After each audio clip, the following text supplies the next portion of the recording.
right, so this is swim number 26. One more to go after this. Very exciting. Wow. So I've obviously held the best for last. I had my mother yesterday. Now I've got a mentor of mine today. This is Vanessa Kirsch. Vanessa is the founder of an organization called New Profit, which is arguably the most influential venture philanthropy firm in the country. I'm going to say country. Oh, well. And this is her generous. wonderful, talented dyslexic daughter, Maribel. In fact, this entire panel has the gift. We are all passionate about our dyslexia, and I thank you both for taking the time to be here.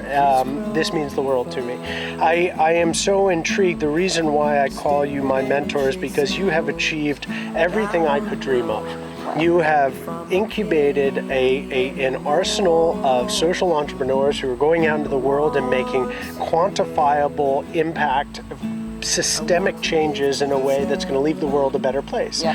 And not only that, you've done it through the lens of your dyslexic mind. And I know, because I know members of your staff, that the way you implement your vision is truly mind-blowing to them. Mm-hmm. Because most of them are not dyslexic. To me, it's obvious. But tell us a little bit how you have taken what you believe to be the certain superpower that dyslexia has given you in particular, how you've utilized that, and what your vision is. Yeah, well, I'm just so excited, one, to celebrate this great social entrepreneur.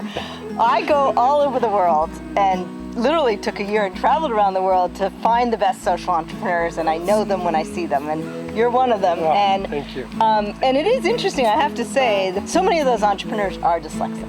And you know, if I see my job as going out and trying to spot that incredible potential and being able to see not what's already success, but what's potential for success. That's a sort of unique ability to see around the corner, to see things people wouldn't predict.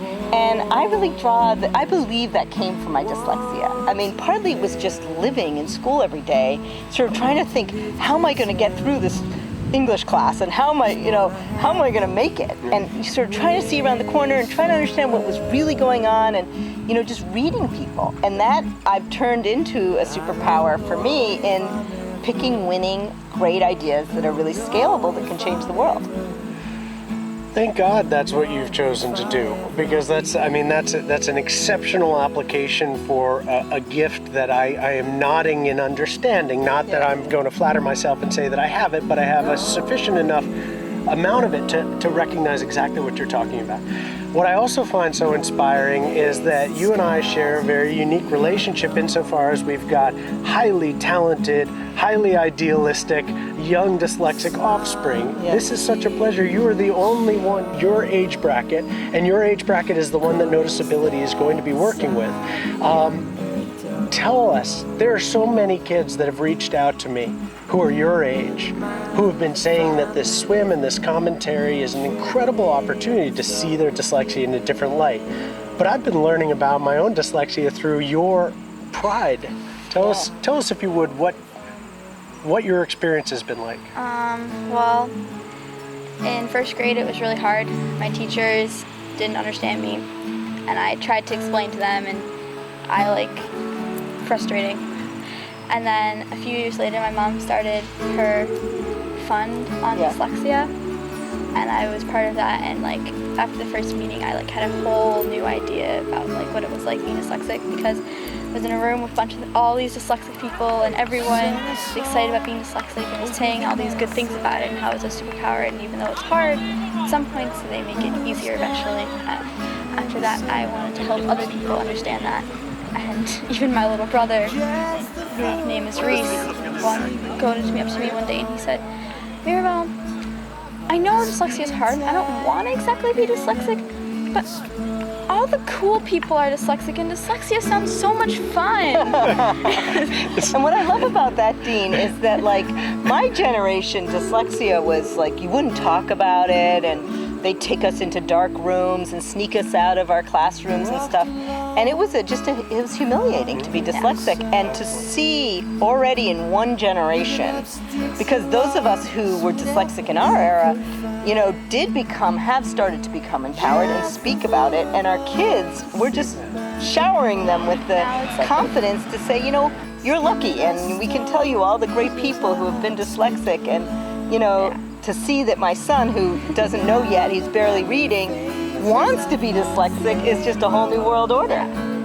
Like now it's like the first thing I tell people. People go like, how are you? I go, good. I meet someone, I say, well, I go to this school. They say, oh, do you like school? I go, yeah, but it's difficult because I'm dyslexic, but dyslexia is such a superpower and I love it. It's like the first thing I tell people. They don't hide it. Amazing. You kind of want to wonder what the world's going to be like when you empower this army of dyslexics. Totally. So my vision, just to take what you've just said, my vision for the future is when you go around saying you're dyslexic, for people to have changed the way they think to such a point where they say, stop bragging, all right? Stop bragging. We're not dyslexic, okay? We know you're fabulous and creative, but just chill, So that's the vision that I see. You guys, please understand what an inspiration you are to me as a leader in the field, and please understand, Maribel, that your reinforcement, and I just watch you, and I see you at all these conferences. You hold such a presence about you. You are the future of this generation.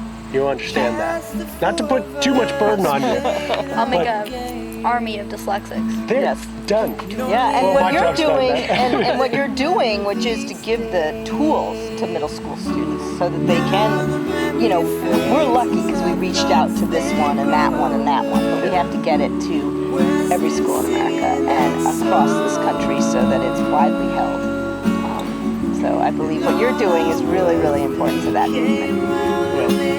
It's a whole lot of fun. At the very least, it's a whole lot of fun, and I actually think that we've got a tremendous future for this 20% of the population. Yes. Thank you both so much for being here. This means the world to me. Thank you.